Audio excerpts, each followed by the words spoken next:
Okay, may ginagawa kami ngayong headlight. I-restore namin tong headlight kasi madilaw na. Hindi ko alam kung kita sa video. Ayan. Madilaw na. So isa medyo nasimulan ko na siya. So mabilisan lang to.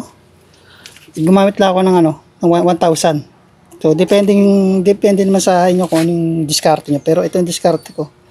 Mabilisan lang. Tapos after nito maliha, ibabaping to para mamuti siya. Yan. Walang kung kita no? O kita kami dito. So, ayan. Pakita ko na sa'yo paano ko nililiya. Isang side lang, huwag yung maraming direksyon.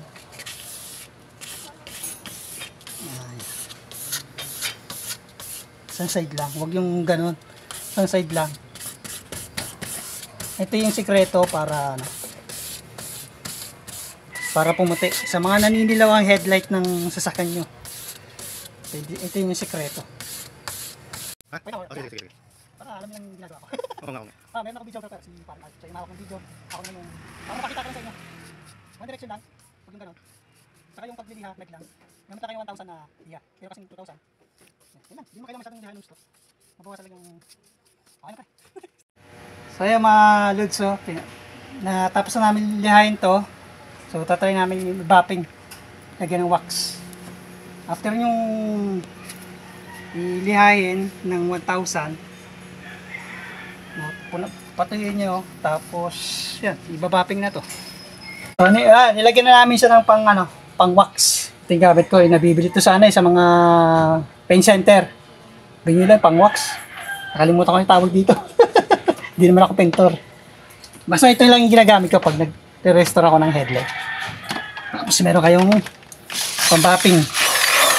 Papahiran ko na. So, sa direction lang din. Pag masyadong madilim, malalay lang, baka masunog.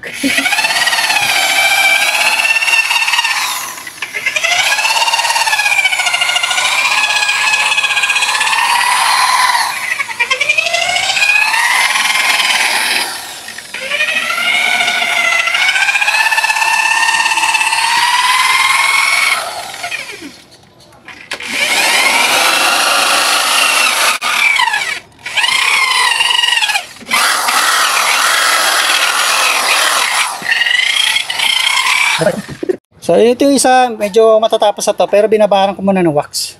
So kanya-kanya naman diskarte yan. Binabaran ko muna ng wax siya. Kasi ito naman, habang pinapababaran ko yon, ito yung isa, ito naman yung isa. Ito naman yung next natin. Kung ano yung proseso natin sa kabila, ganun yung proseso dito. Lilihain din ng bahagya.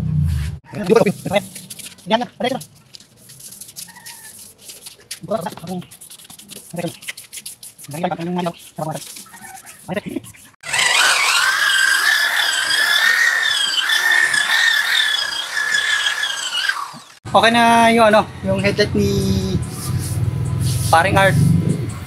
Tapos na namin siya. Ayan yung resulta. Ayan. Dini-DIY lang namin. Ayan lang. Tips lang naman to. Pwede nyo gawin sa mga sasakyan nyo pag naninilaw na yung headlight ng sasakyan. Ganun lang.